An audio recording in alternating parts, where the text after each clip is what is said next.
Welcome to the Great Detectives of Old Time Radio. From Boise, Idaho, this is your host, Adam Graham. In a moment, we're going to bring you a Sherlock Holmes Christmas special. But before we get started, I want to encourage you, if you're enjoying the podcast, please follow us using your favorite podcast software. And today's program is brought to you in part by the financial support of our listeners. You can support the show on a one-time basis at support.greatdetectives.net. Or become one of our ongoing Patreon supporters for as little as $2 per month at patreon.greatdetectives.net. Today I'm bringing you a special I call Holmes for the Holiday.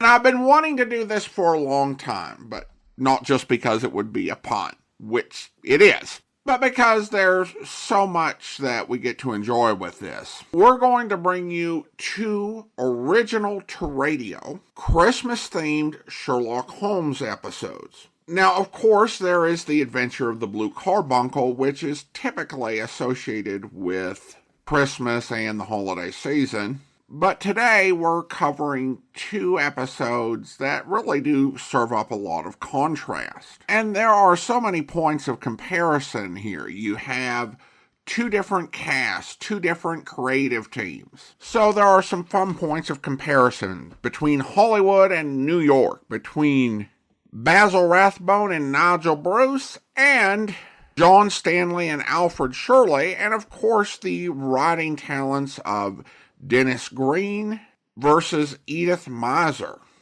With that said, let's go ahead and get started.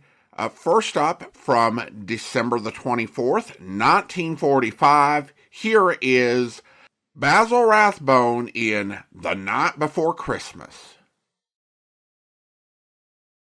This episode from the life of Sherlock Holmes will be transmitted to our men and women overseas by shortwave and through the worldwide facilities of the Armed Forces Radio Service.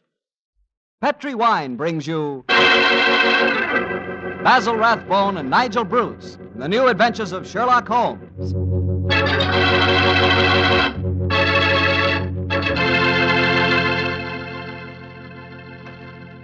The Petri family, the family that took time to bring you good wine, invite you to listen to Dr. Watson tell us another exciting adventure he shared with his old friend, that master detective, Sherlock Holmes. Well, right about now, you're probably taking a little breather in your last-minute rush to get everything ready for the big day tomorrow. Children have to be put to bed to wait for Santa Claus, and there's the tree waiting to be decorated, and, a million and one things which must be done before morning. I sure hope you got all your Christmas shopping done. It's pretty hectic rushing off at the last minute to take care of Uncle Charlie or Aunt Bertha or Cousin Sam. But if you must get something, just remember that you can always dash over to your wine merchant and get a bottle or two of Petri wine. Or better yet, a whole case of Petri wine. Petri wine's a swell gift, and I just thought a little last-minute suggestion might be of some help.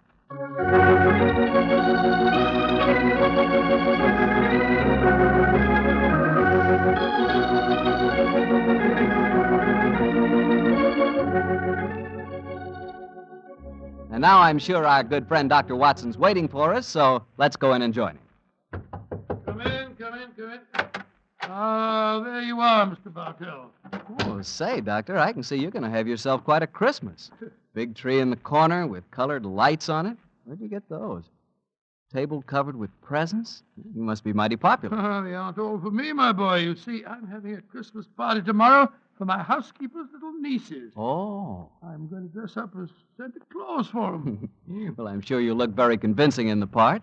Oh, by the way, Doctor, I brought you a little present. Ooh, really? Here it is. I hope you'll like it. No, Mr. Bartell, I got one for you, too, here, Summer. Oh, you mustn't open it until tomorrow. Here you are, my boy. Thanks a lot, Doctor. And now, how's about tonight's story? Last week you told us you'd chosen an adventure with a lot of Christmassy atmosphere. Yes, Mr. Bartell. My story begins on another Christmas Eve many, many years ago. To be exact, in 1886. The time the adventure occurred, I must confess I didn't quite understand what was going on myself. In fact, I never did quite make head or tails of it until Holmes took pity on me later and explain the whole thing. But I shan't try to confuse you, Mr. Bartell. I'll tell you the story exactly as it happened. Right you are, Doctor. Let's go. Very well. On that Christmas Eve in '86, I was standing in our Baker Street rooms, dressed in the costume of Santa Claus. Holmes, his long, thin fingers pressed together, lay back in an armchair and gazed at me quizzically, while our housekeeper, Mrs. Hudson, stood by the door and... Dr. Watson, you make a grand Santa Claus. Doesn't he, Mrs. Hudson? Try the beard on, Watson, old chap. I'm afraid this is going to be a little uncomfortable. How does it look? Oh, you look just like the old man on the Christmas cards, Doctor. Yes, Watson. It really becomes you. The cheery twinkle of the eyes, the ruddy complexion, and the appropriate girth. What a shame we can't obtain some snow on a sleigh and reindeer for you. However, I'm sure Mrs. Hudson's nieces will be very much impressed. Oh, they will that, sir. And it's very kind of you, Doctor, to offer to come over to their house with me. With her father in the hospital and my sister at his bedside, it would have been a very miserable Christmas without me. Oh, I shall enjoy myself, but I think I'll take this beard off before we get there. That's it. Are you ready to leave, Mrs. Hudson? I am, sir. Will I get a cab? How far do we have to go? Oh, Lexington Gardens, number 28. It's just off the Edgware Road, Doctor. It's not far, but bearing in mind my costume, I suppose we'd better take a cab. Aye, sir. I'll get one. Holmes, what are you going to do with yourself? I hate leaving you alone on Christmas Eve. Oh, don't worry, old chap. I shall spend a profitable evening writing on my new monograph. Well, what's this one about? An analysis of teeth marks on pipe stems, with particular regard to indicated character. Oh, gracious me, how exciting. Well, I must be going. Don't forget your sack of presents, old fellow. Great Scott, no. When you come to distribute them, you'll find that I took the liberty of adding a few trinkets on my own behalf. Oh, that's very thoughtful of you, Holmes. Oh, excuse me, Mr. Holmes, but there's a gentleman to see you. Says he's an old friend of yours. Here's his card, sir. Oh, thank you. Oh, it's Lord Whitcomb. Splendid. Ask him to come up, please, Mrs. Hudson. All right, sir. And I hope your party is a great success, Mrs. Hudson. Thank you, sir. Are you sure you don't want me to stay? Now that you have a visitor. Oh, no.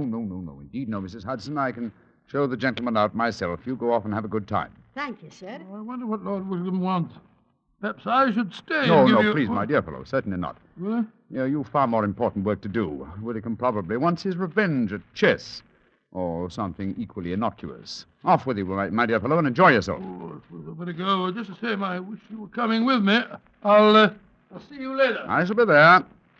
Come on up, Whitcomb. Hello, Holmes. Evening, Watson. You make a very convincing Santa Claus. Are you leaving? I'm afraid so, Lord William. Well, good night, then. Good night, sir. How are you, Holmes? All alone on Christmas Eve, eh? Yes, Whitcomb, I'm glad you came over to see me. Mm-hmm. What's it to be, an evening of chess, or have you unearthed some recent treasure of medieval pottery that we can discuss? Neither, Holmes. I've come to you in your professional capacity. I need help. Oh, come now, Whitcomb.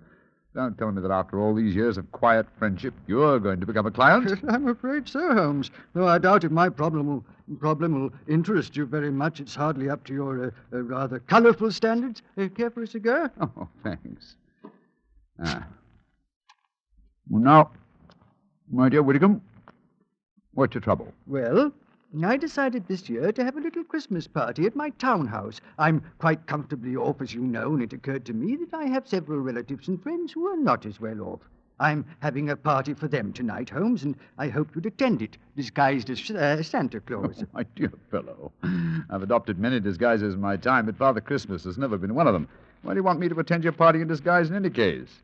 You ashamed of your friendship with a private detective, or do you consider my features more acceptable when buried beneath the depths of a snowy beard? Oh, my dear Holmes, do take me seriously. I'm not joking, I assure you. Of course you're not, of course you're not. You want me to attend your party in disguise.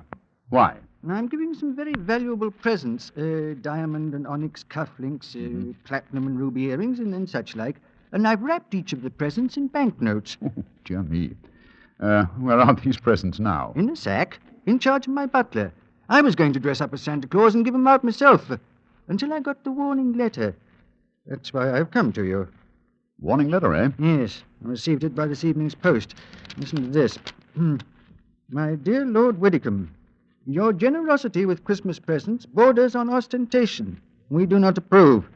Either we receive £5,000 in sovereigns at Post Restaurant, Box 379 by 6 o'clock on Christmas Eve, or I'm afraid your Christmas party will be conspicuous by its absence of presents. Let me see that note, Whittingham, will you? Yes, here you are. Thanks. Plain paper, torn from a penny notebook. The writing is obviously disguised.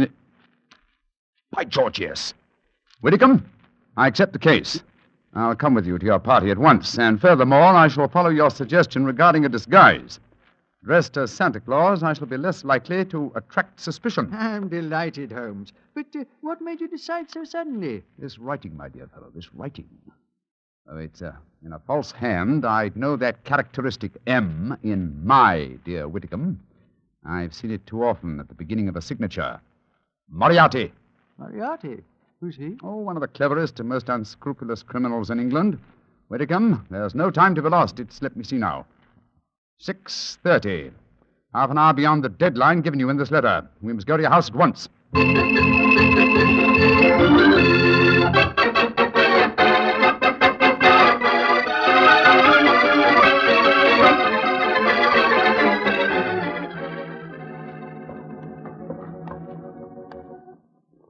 This is as far as the cab can take us, Doctor. Oh, here you are, cabby. Here's 5 shillings for you and a Merry Christmas. Oh, bless you, gentlemen, and Merry Christmas to you, too. You said you wanted to get into the house through the back way so that you could surprise the children. Yes, I thought Well, I'd pretend to come down the kitchen chimney. Oh, you can get to the back of the house by going up the alley here. I'll go in the front door. Splendid, Mrs. Hudson. Which is the house? Number 28. It's the third one down the alley, Doctor. I'll have the back window open in no time, and you can slip in without any of the bairns seeing you. Very well. Gloomy little street, I must say. Hello. Well, where's the music coming from? Oh, it's from that temple across the street, Doctor. The disciples of the octagonal square, they call themselves. What on earth do you suppose that means? Oh, some newfangled cult. Heathens, most likely. Hello. I'm not the only Santa Claus abroad tonight. Look at that fellow across the street over there. Oh, dressed just like yourself, Doctor, and carrying a sack, too. Oh, he's running up the steps to the temple. Great Scott, he slipped on the ice. Oh, I wonder what his hurry was. Here, my man. Oh, Let be me help you careful up, now, sir. Doctor. Dinner trip yourself. Here you are, sir. Now, give me a hand. Thank you, sir. Silly of me, wasn't it? Oh, we Santa Clauses have to help each other, you know. Up you come. That's it. Whoop. Oh, gracious me. Doctor, I told you to be careful. Oh. Now you've fallen, too. Oh, it's this confounded red coat of mine. It tripped me up. Oh, did you hurt yourself, sir? No. I'm all right, I think. How about you, sir? Well, I'm all right, thanks. Oh. Silly of me to run, wasn't it? Here's your sack, sir. Thank you. Good night and Merry Christmas. Good night, same to you. Oh, he went into the temple. Must be a disciple of the octagonal square. You're sure you're no hurt, Doctor? No, of course not, Mrs. Hudson. Give me my sack, please. Thank you. Your sister's house is the third one down this alleyway, you say? I'll hurry and open the back window. Yes, I'll be waiting for you, Mrs. Hudson. This is rather fun. What a shame Holmes isn't with us. Oh, well, he's probably happier having a good game of chess with Lord Widdicombe.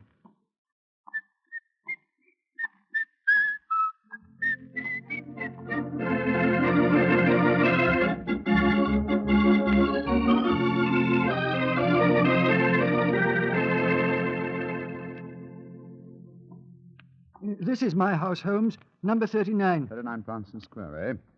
And dear old Watson is just around the corner in Lexington Gardens and hasn't any idea that I've left Baker Street. Yes, here you are, cabby. Thank you, sir. Merry Christmas, sir. Uh-huh. Isn't that? Carol singers. Yes, we'll probably have our fill of them before this evening's over.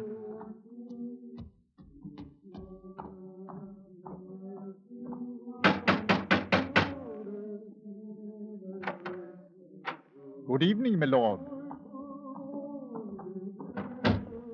Have the guests arrived, Hargreave? Most of them, sir. They're in the library. You brought another Santa Claus with you, I see, my lord. Another Santa Claus? What do you mean? The gentleman arrived 3/4 of an hour ago, sir, dressed as Santa Claus. I took him to your study, my lord, and showed him the sack of presents. Confound it! He's got here before us. Where's this study? This way. I hope I didn't do wrong, my lord. You told me that a gentleman dressed as Santa Claus would be coming here. Dear me. The gentleman appears to have gone. Yes, and the sack containing the presents with him. But he can't have left the house, my lord. I've been watching the front door. Yes, and while you were doing that, he slipped out through the window here. The catch is undone. Hargrave, describe this man. Well, I can't tell you much about his appearance, I'm afraid, sir. He was dressed as Santa Claus, just like yourself. But I did notice one thing about him, sir. Oh, what was that? He lisped, sir. It was quite pronounced. Of course.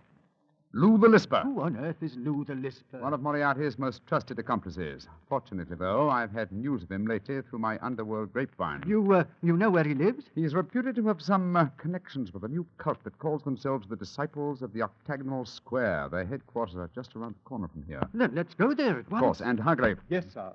get a message to Scotland Yard as fast as you can. Ask for Inspector Lestrade and tell him to join me at the Temple of the Octagonal Square in Lexington Gardens as soon as possible.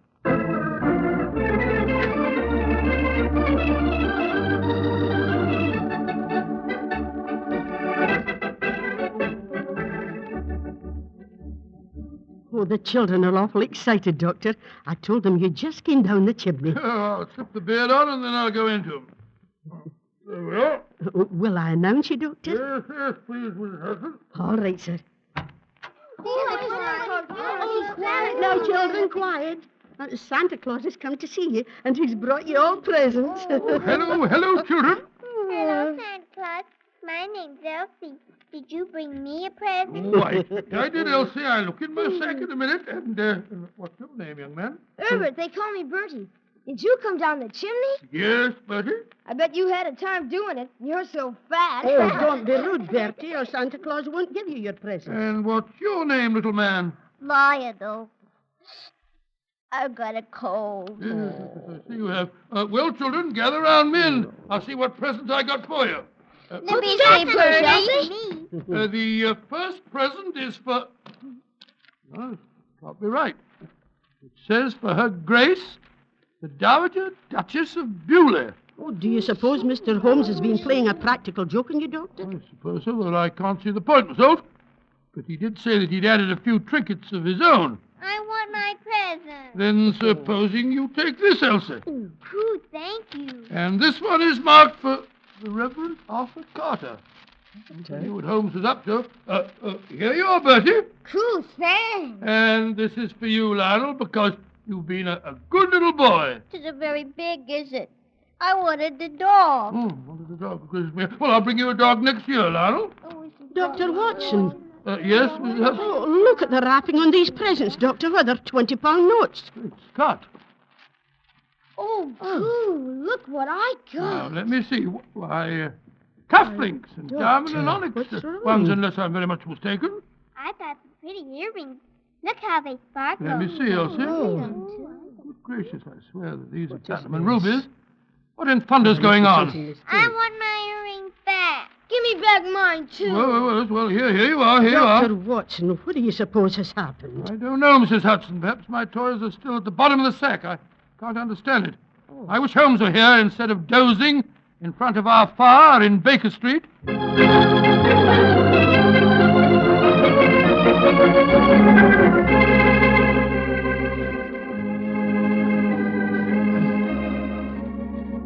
Where are you, Holmes? Here by the bed. This is the only room in the temple that gives any signs of having been lived in. I think our bird has been here, but I'm afraid he's flown. If Inspector Lestrade will get here, strike a match, will you, Whitcomb? Right. Here's a candle on the table. Oh, just as I feared. Look on the bed. A red coat and a beard. Yes, Lou the Lisper has discarded his disguise and gone, and with him, I'm afraid, your valuable presents. Wait a minute. Here's a sack lying on the floor. Oh, no, this isn't mine. Look what's in it. A toy dog, large box of chocolates, little girl's doll. What in thunder? Well, this is Watson's sack. But how on earth could Lou the Lisper have got hold of it? Somewhere, somehow, he and Watson must have made an accidental change, and Lou the Lisper is no doubt trying to track Watson down at this very moment. We must work fast, Whitcomb, or my friend's life and those of Mrs. Hudson and her relatives won't be worth a tinker's dam.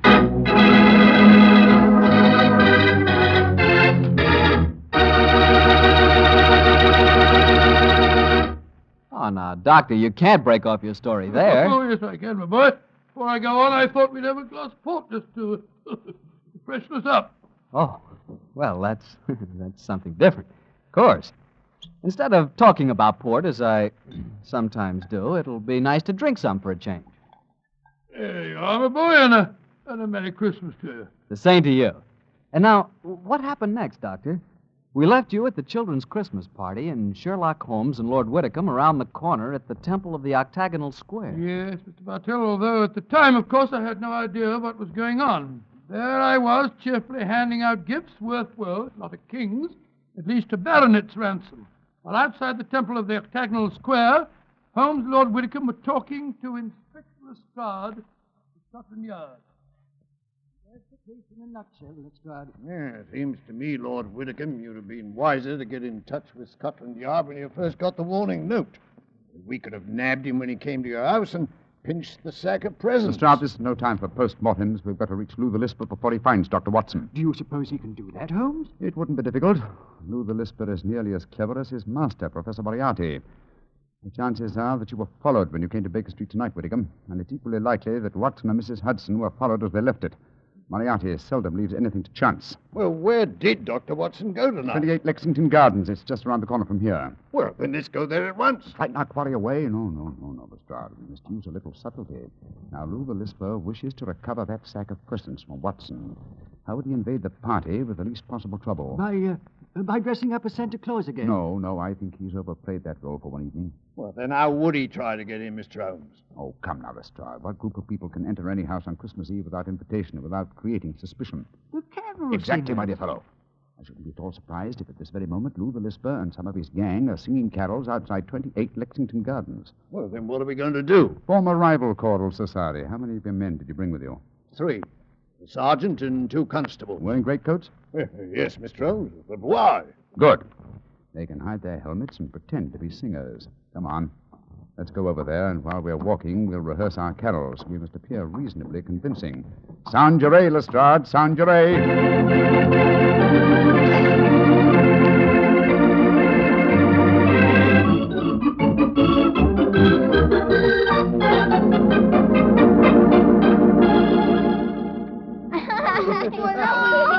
Take me for a ride at your back, Santa Claus. No, you mustn't make Santa Claus too tired, lad. Oh, that's all right, Mrs. Hudson. Hop on, Lal, hop on. Oh, they're singing carols outside the door. Isn't that nice? Can't they come inside and sing for us, Santa Yes, Claus? of course they can. Ask them to come in, Mrs. Hudson, will you? All right, sir. Oh, come on, let me get on your back, too. Oh, now, take it easy. Oh, there we go. I want to see your reindeer, Santa. See my reindeer. Oh, buddy, up on the roof. I'll climb up and see them. No, you mustn't do that. They're asleep. Oh, here are the carol singers. Off you get, children. There we go. That's it. Now, good evening, gentlemen. Good evening, and Merry Christmas. Would you like to sing some carols for the children? After that, I'm sure you'd like a drop of something to warm you up. Well, thank you, sir. We should like that. Haven't I met you before somewhere, my man? No, sir, I'm sure you haven't. Come on, man. Let's sing Good King Wenceslas. Good King Wenceslas looked out on the feast of Stephen.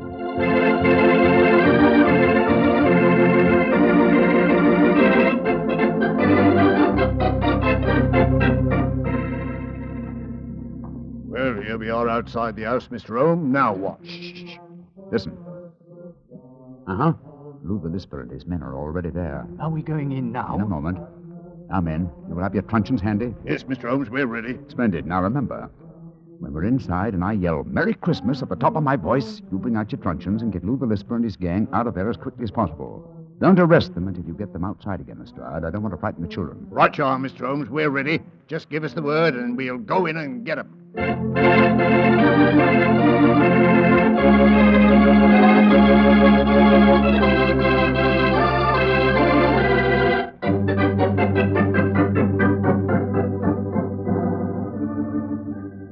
Oh, that was very nice singing. And now, how about something to warm you all up? That won't be necessary, Dr. Watson. See to the door, Sammy. Now, all of you, stay right where you are. Who are you? What do you think you're up to? Please don't be difficult, Doctor. All I want is the jewels out of my sack that you stole from me tonight. If you try and stop me, I shall have to hurt you. Why do you talk so funny? You got a cold like me? Shut up. Now, Doctor, where are the jewels? Oh, curse it. There are some more carol singers outside. Shall I tell them to go away, Lou? No, better let them come in. If we don't, they might get suspicious. All right, Lou. I shall know what you're up to. Now, no tricks, Doctor.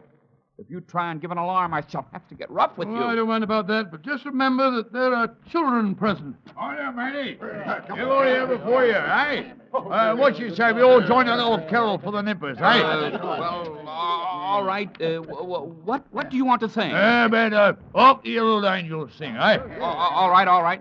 Come on, men. Let's sing. On the herald angels sing, glory to the newborn King. Merry Christmas!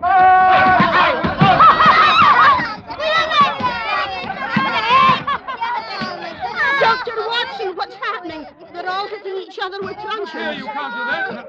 They're all going away. They're dragging each other out. Hey, come back here. Oh, terrible. Holmes, what in fun is going on? I'll explain it to you later, old chap. Lestrade! Yes, Mr. Holmes? Take them to Scotland Yard and prefer charges. I'll be over in a little while and give evidence. Right you are, sir. Too bad we didn't catch Professor Moriarty, too. Well, at least we have some of his cohorts. I'll see you later, Lestrade. I wish I knew what was going on here. Is Moriarty mixed up in this business? Yes, Watson. I'll tell you all about it as soon as I've straightened this thing out. Now, Whitcomb. Yes, Holmes. The 20-pound notes that you used as wrapping for your gifts seem to have been scattered all over the house. Do you want me to recover them, too? No. From what you've told me of the children, I think their parents could use the money much more profitably than my relatives. In any case, I can replace it. A very generous Christmas gift. Well, children, did you enjoy the little game we staged for you? It was enough fun. Yes. I nearly died laughing when they started hitting each other. I'm glad you enjoyed it, children. And now I want you to show me the presents you received. I got these pretty earrings. Oh, they were a part of the game, too. A nice little girl like you doesn't want silly earrings, Elsie. Here's a beautiful doll for you. Cool. Her eyes open and shut and everything. And what did you get, my little man? These. Oh, cufflinks. Good gracious. Who wants cufflinks when he can have a clockwork train? You want to exchange? Train Lord love a duck, yes. I wanted the dog. There's one for you, Lionel. A nice woolly dog. Oh, good. And here's a Lovely. nice... Here you are, children. Here's a nice big box of chocolates, too. You can all share them. Oh, lummy, what a night. I ain't had as much fun since Granny got her finger stuck in the plug-o. I still don't understand what's going on, Holmes, but I must say this has all the earmarks of being a happy Christmas. Yes, oh. Mrs. Hudson. Hi, Mr. Holmes. How's the turkey coming along? Oh, it'll be ready in a few minutes, Mr. Holmes. Splendid. And while we're waiting, perhaps the children will oblige with something we haven't heard so far this evening. Yes, I know what you mean. A Christmas carol that really sounds convincing. How about it, children? All right, sir. Come on, Elsie. Come on, Lionel. Silent night, holy night, all is calm, all is bright, round yon virgin mother and child, holy infant so tender and fond, sleep in heavenly peace. Sleep in heavenly Well, Doctor, that was really a swell story. On a Christmas Eve like this, do you ever wish you were back in Baker Street celebrating Christmas there? Times, yes, but actually, Mr. Bartell, I'm very happy right here in my little home. There on the table is a beautiful little Christmas tree. There's a fine fire in my fireplace. My two dogs, Monty and Winnie, are sleeping peacefully at my feet. And best of it all, I've got the love of every child in the neighborhood. Yes, I got a great deal this Christmas Eve. Lots to be thankful for. And what with the troubles of the world on their way to being settled, it looks as if this is the brightest Christmas that I've ever had. Well, that's how I feel about it, too, Doctor. I hope that all our friends listening in are just as happy this Christmas Eve as we are. And speaking not only for myself, but I know for all of us and for the Petrie family, too, we wish every one of you a happy Christmas from the bottom of our hearts. God rest ye merry, gentlemen. Well, Dr. Watson, next Monday is New Year's Eve. What story do you plan to tell us? One that I think you will find extremely appropriate, Mr. Bartell. It takes place in a Scottish castle near Edinburgh on a New Year's Eve in 1900 and concerns a pair of lovers, an elderly baronet, and a strange iron box that proved to be more than worth its weight in gold.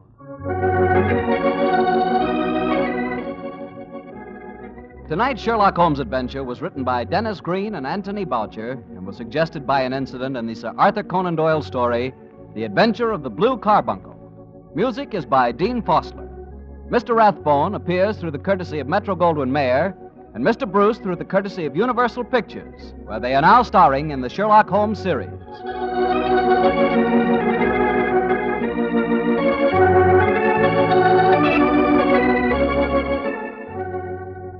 The Petri Wine Company of San Francisco, California, invites you to tune in again next week, same time, same station. Sherlock Holmes comes to you from our Hollywood studios.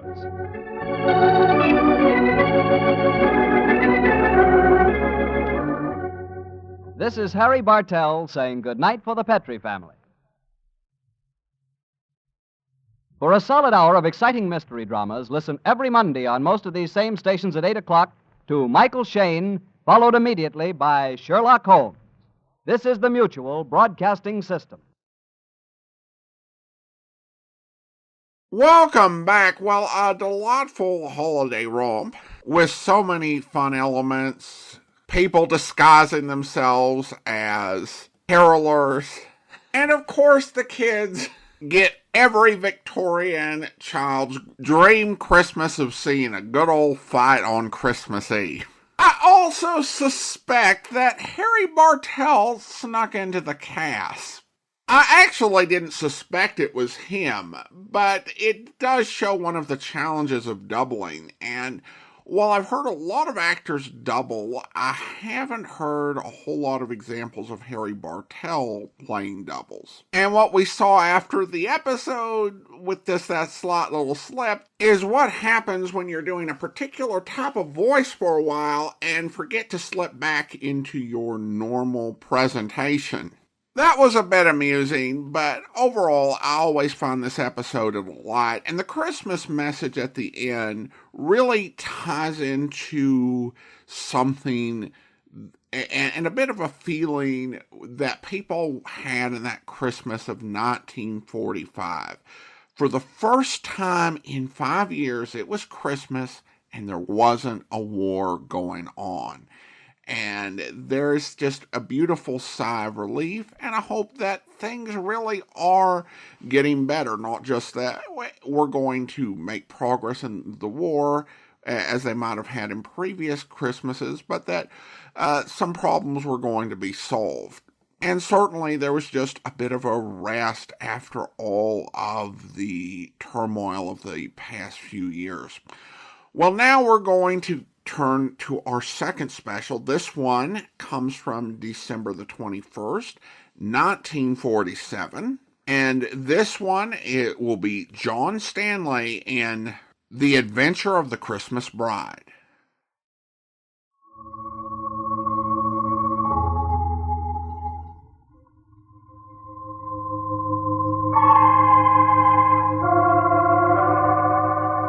From New York, the makers of clever craft clothes for men and 924 leading retail stores from coast to coast present the world's most famous detective, Sherlock Holmes.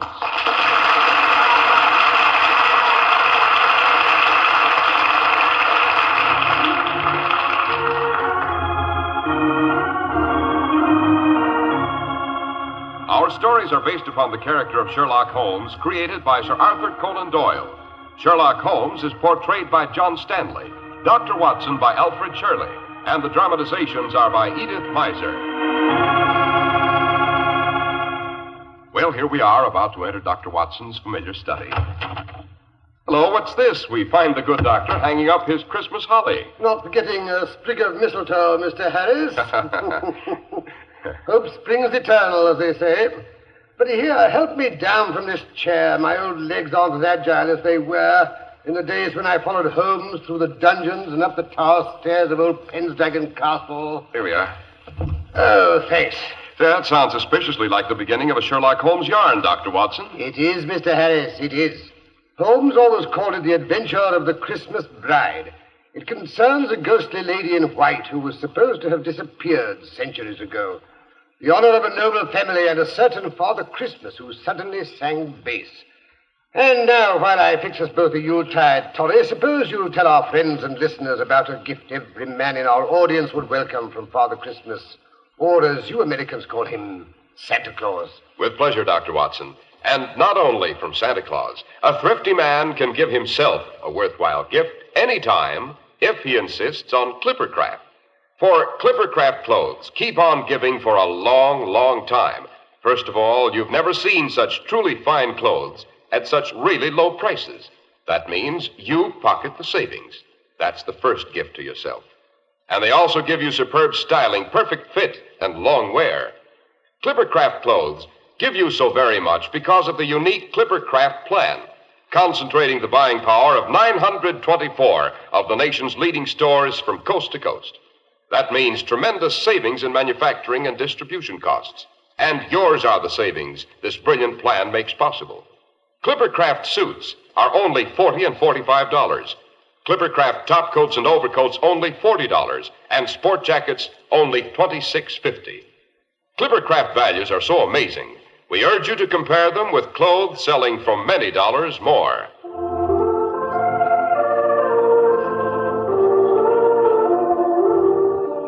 And now, how about that Christmas bride, Dr. Watson? Her name was Ginevra, and she was the heir and only child of Lord Robert Neville, 10th Earl and 54th Baron Pendragon of Pendragon Castle. Yes, I shall never forget my first glimpse of that ancient and somewhat forbidding edifice. The walls grey and bleak, without their summer covering of ivy. The towers square and defiant, with the red or rouge dragon pennant angrily defying the winter gales.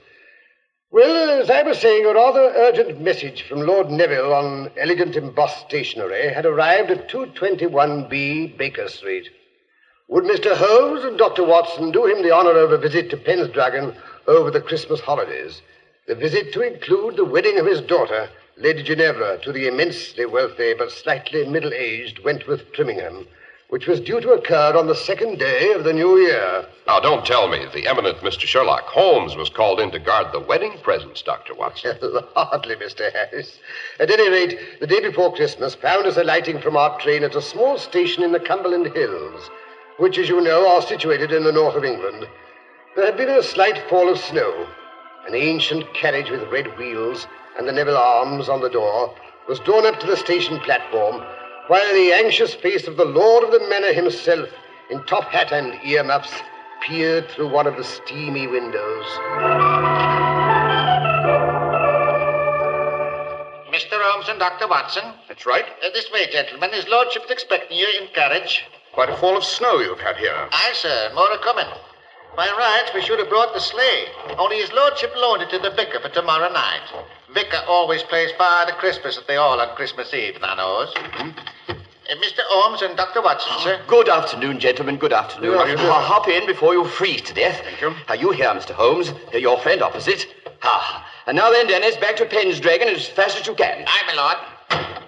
Mr. Holmes, you are doubtless curious as to why I've invited you and Dr. Watson to share our Yuletide celebrations at Pendragon. To be quite honest, Lord Neville, I didn't think it was entirely for the pleasure of our society, although Watson is quite an asset when it comes to carol singing. Oh? Tenor? No, certainly not. Baritone. Oh, that's good. The vicar who leads the Christmas singing is rather proud of his tenor voice, and I may say he's not too fond of competition. No? Mr. Holmes, I have invited you to Pendragon to make sure that nothing occurs to prevent the marriage of my daughter to Mr. Wentworth Trimmingham. Why is that marriage so imperative, Lord Neville? To be brutally frank, Mr. Holmes, the Neville estates are mortgaged up to the ears. If the marriage does not go through on the 2nd of next month, I shall be bankrupt. Totally bankrupt. I see. Has anything occurred, Lord Neville, to make you fear that this marriage may not take place? Well, no. That is nothing definite. Perhaps the Lady Ginevra hasn't been able to hide her distaste for the match. Oh, no, nothing like that. Well, I wouldn't say it was a passionate attachment on either side. But they like the same things. She laughs at all his jokes. What better foundation could one ask for a marriage, Watson? Well, that's what I should have said. Well, everything was as smooth as silk until the Dowager Duchess of Terce gave the engagement dinner last month. It was at her suggestion that I sent you the invitation to Pendragon. She's been decidedly edgy ever since Percy returned in the midst of the betrothal dinner 2 weeks ago. Percy? Yes, Percy is my cousin, although he's only 7 years older than Ginevra. He's our next of kin. See. As a matter of fact, he's an orphan and lived with us at Pendragon until he went off to Canada to seek his fortune 2 years ago. If anything should happen to your daughter before she produced an heir, would Percy Neville inherit? Yes, Dr. Watson. Both the title and the estates. Percy Neville's return was unexpected, I gather. It was. Unexpected and melodramatic, to say the least. The betrothal dinner was being held in the great hall of Pendragon Castle. My daughter had just risen to return the bridegroom's toast. As she lifted her glass, a casement window was thrown violently open, and Percy walked in out of the night. And now I should like to make a toast to my future bridegroom. Percy! Good heavens, Percy, is it really you? I'm sorry to make such an abrupt entrance, Lady Terce, but I came as soon as I received news of the engagement. Percy, why didn't you let us know you were coming? Let you know. Let you know when you never bothered to answer my letters. But, Percy, we never received any letters. We thought you'd forgotten us. I had forgotten. As if that would have mattered. Percy, that's not true. You know how fond we are of you. How touching. Percy, this is Wentworth. Wentworth Trimmingham, my future bridegroom. So, this is the little man they've sold you to. Stop that. Stop it at once. I'm very fond of Wentworth. Are you, my dear Ginevra? Percy, why do you look at me like that? To think you should so soon forget our family motto. Ne vile velis. The name Neville means that, you know. Ne vile velis.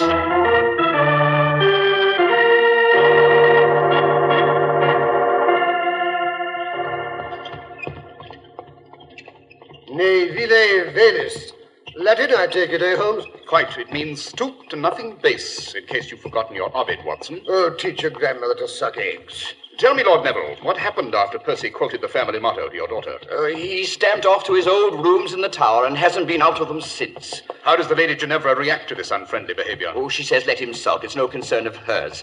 Lady Terce, on the other hand, is thoroughly unnerved by Percy's return. Oh? As she feels sure he'll do something outrageous the day of the wedding.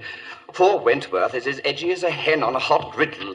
Well, of course, that may be due to his encounter with the White Lady. White Lady? Who's she? The ghost of the first Ginevra, you know, the bride who played hide-and-seek on her wedding night and was never seen alive again. Years later, her skeleton was found in her great dower chest, still dressed in her wedding gown. She'd hidden in there, and somehow the hasp must have fallen down, and she was locked in and smothered to death. Seems to me I remember a rather famous poem on the subject. Oh, yes. So all the Ginevras in the Neville family have been named after her. She's supposed to walk through the halls of the castle whenever a misfortune is due to occur. Oh, cheerful damsel, Holmes? When and how did Wentworth Trimmingham meet the lady? Well, Mr. Holmes, it seems it's his habit to knock on my daughter's door on his way to bed to wish her good night. Last night, the wind was rather high and he couldn't seem to make my daughter hear. Suddenly, he heard a strange creaking noise down the corridor behind him. Looking round, he saw the lid of the dower chest rise slowly.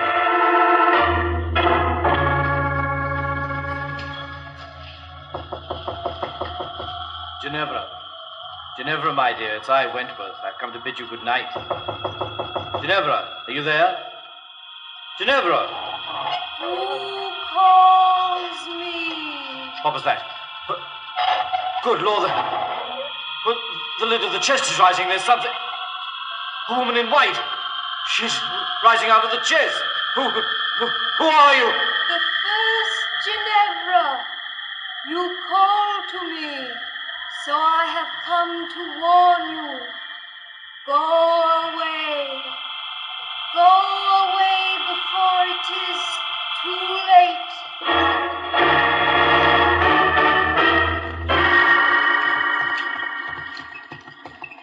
Then what happened, Lord Neville? Nothing, Mr. Holmes. Apparently, the white figure glided past my daughter's fiancé and disappeared up the tower stairs. What did the lady look like? Blonde, brunette? Wentworth says her features were hidden by the bridal veil. Yes, interesting. I suppose anyone in the house would have access to that tower chest. On the contrary, Mr. Holmes, too many people are possessed of insatiable curiosity. I keep the silly thing safely padlocked, I promise you. How many keys are there to that padlock? One, which I keep by me, here, on my keyring. A very wise precaution.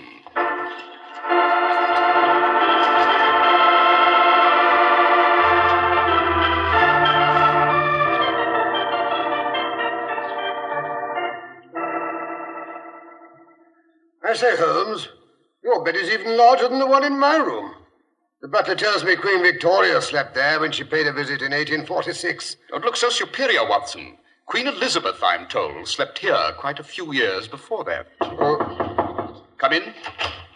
Oh, Lady Tuss, beautiful and charming as ever. Stuff and nonsense. Glad to see you, both of you. Something's going on here. Don't like it. What sort of something are you referring to, Lady Tuss? Don't know. If I did, shouldn't have sent for you. Ginevra looks as if butter wouldn't melt in her mouth. Bad sign. Percy looks like a thundercloud. That's worse. I thought Percy had locked himself in his rooms and refused to see anyone. I'd like to see anyone refuse to see me. Oh, but I'm gabbing. You'll want to view the premises. Yes. First of all, I'd like to inspect that dower chest. It might be interesting to investigate how a lady in white can emerge from a carefully padlocked coffer. Then you don't think it was a ghost. Neither do I. Well, what was she up to? We shall be able to answer those questions better, Lady Tuss, after you've had a look inside that box. I wonder if you could persuade Lord Neville to lend us the key.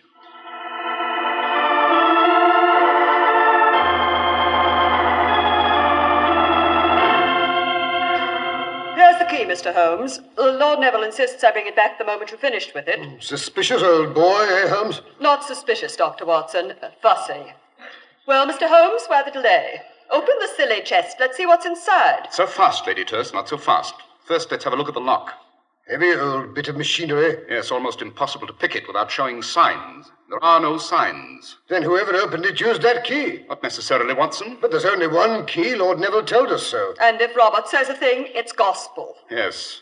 Interesting carving around the lock. The wood's very old. Naturally. Open it up. I'm dying of curiosity. Very well. Lock needs oiling. It hasn't been unlocked for some time. I'll remove the padlock. Here, Watson, hold it. Now, Lady Tuss, if you'll help me raise the lid. Right. Good Lord, what's that? Oh, it's Thor, Ginevra's spaniel. Goes everywhere with her. Regular shadow. Oh, yes, here she comes. Hello there. I'm Ginevra. Why, you must be Sherlock Holmes and Dr. Watson. Delighted. Don't let me stop you, Mr. Holmes. You won't. Father told me what you're up to. I'm dying to see what's in the chest, too. Go ahead, open it up. Down, Thor, down, boy. You see, it's a biggish box, isn't it? Yes, a woman could easily hide in there. Something white and satin lying on the bottom. Wonderful. It must be her wedding dress. I've always heard it was still in there. Remarkable to find it in such good condition after all these years. The remarkable thing about it, Lady Ginevra, is this dust and dirt on the hem. Watson, give me an envelope. I shall want to take a sample. But that's fascinating. I've heard simply fabulous things about you, Mr. Holmes, and now I believe them. Every one. Do you? Yes, I think we've seen everything there is to be seen here. Watson, you may close the lid and lock it. Right.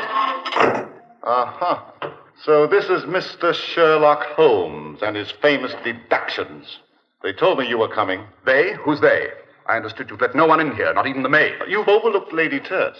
Try to keep her out of anything. I didn't mention Mr. Holmes, Percy. Or did I? Don't look so suspicious, Lady Tuss. I've decided to be a good boy. I've even decided to come downstairs tonight and join in the Christmas Eve festivities. Percy, that gleam in your eye. I've known you too long. You're up to something.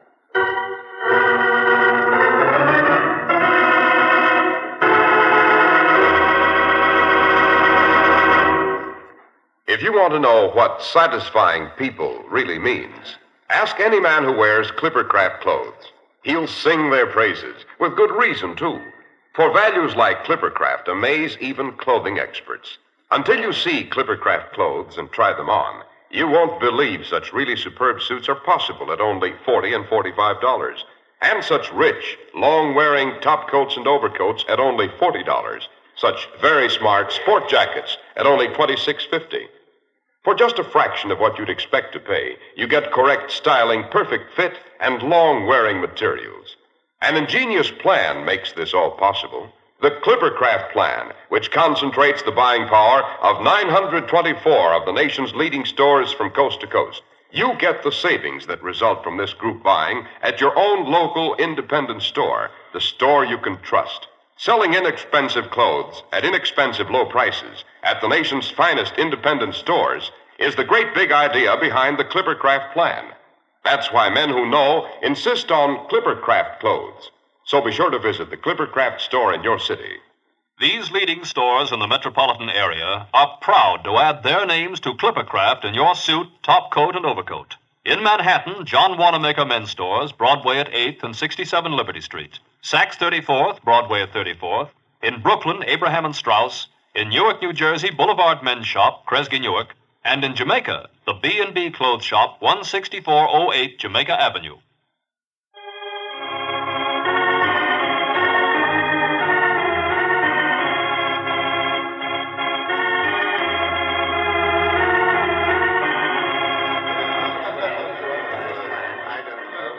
Dear, the vicar's late.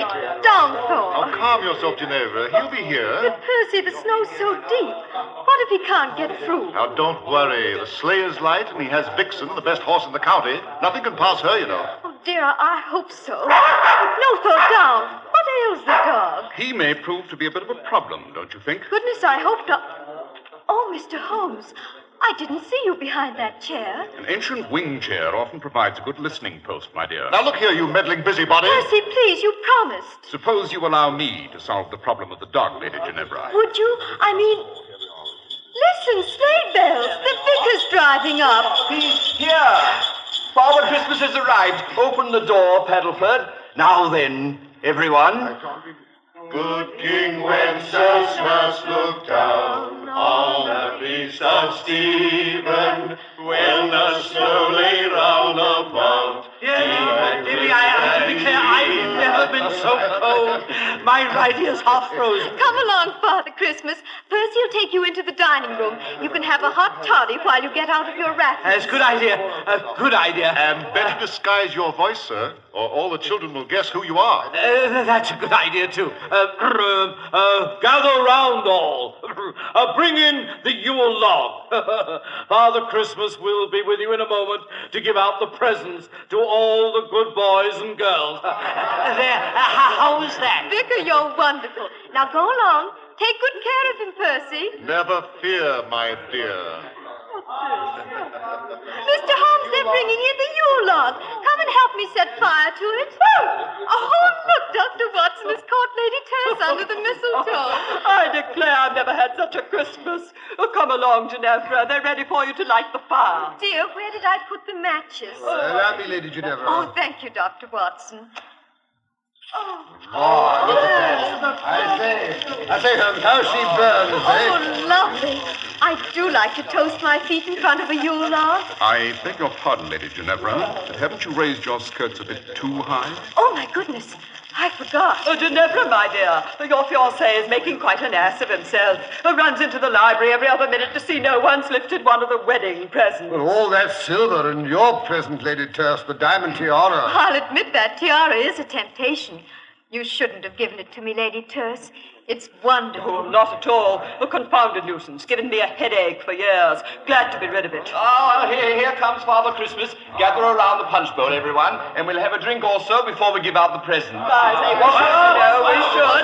That's the ticket. I say there, Vicar. Father Christmas, I mean. Start us off on a carol. Can't drink your eggnog without a song. Right you are, fair lady. God rest you, merry gentlemen, let nothing you dismay. Remember Christ our Savior was born on Christmas Day. jolly, eh, Holmes? Nothing like a good old-fashioned English Christmas. Straight out of Dickens, don't you know? Oh, tidings of comfort and joy, comfort and joy. Oh, tidings of comfort and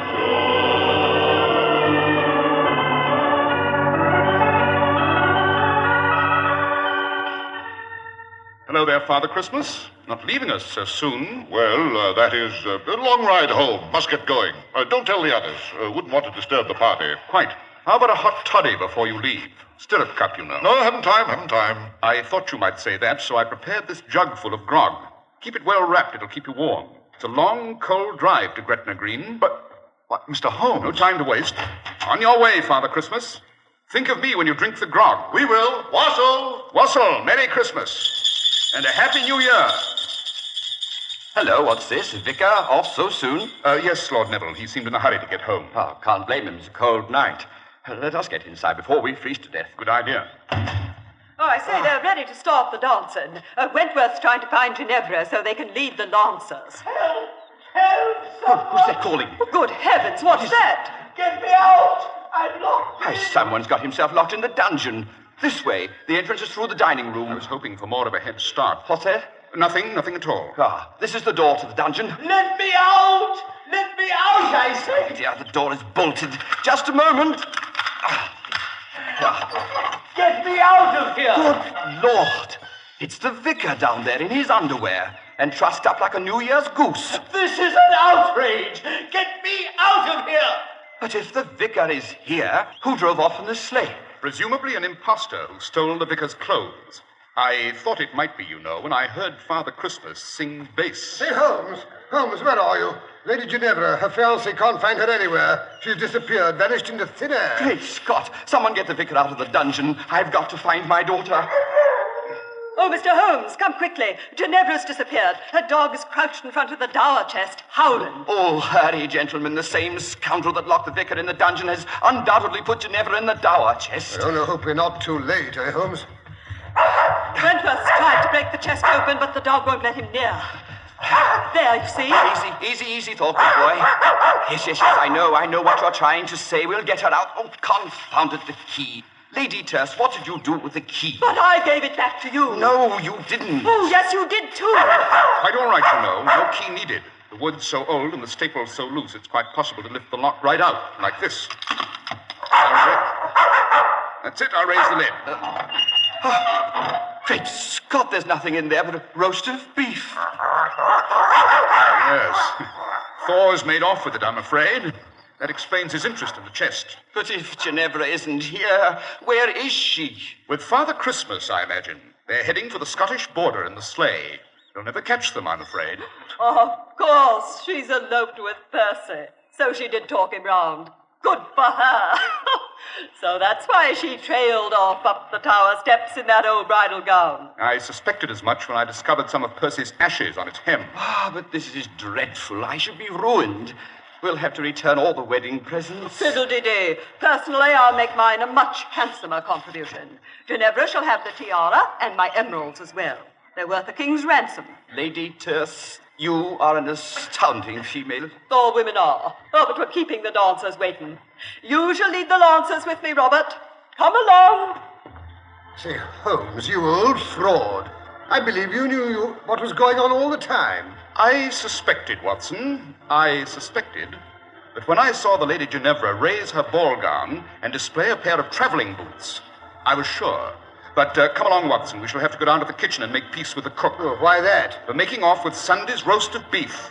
Something had to be done to keep the dog interested, or he'd have given the show away.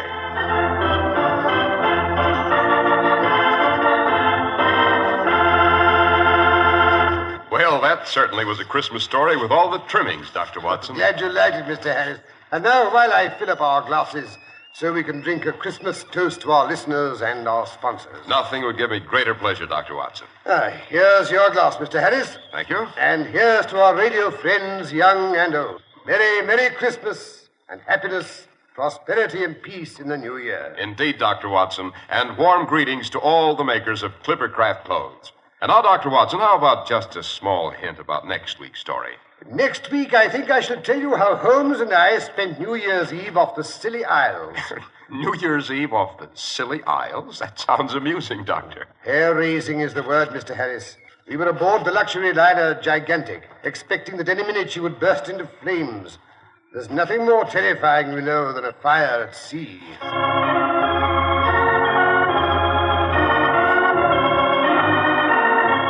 The makers of Clippercraft clothes and 924 leading stores from coast to coast have brought you another in the new series of broadcasts featuring the world's most famous detective, Sherlock Holmes.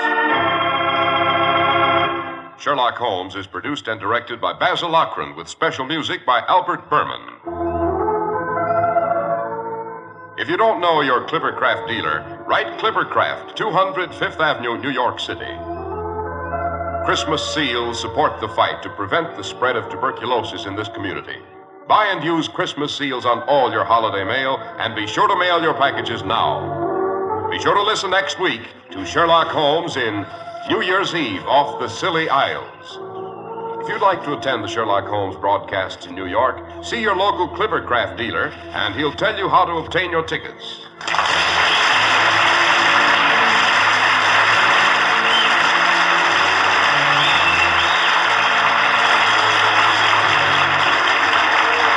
This is Cy Harris speaking for Clippercraft Clothes. This is the world's largest network, serving more than 450 radio stations, the Mutual Broadcasting System.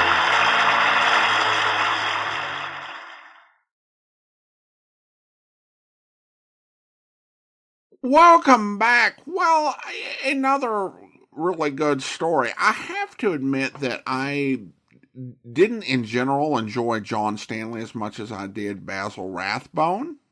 But listening to this episode again, I enjoyed it, I think, a lot more this time than on previous listens. It really is a much lighter story, and it's also a solid one for John Stanley as Holmes, who in many ways could be a bit more acerbic.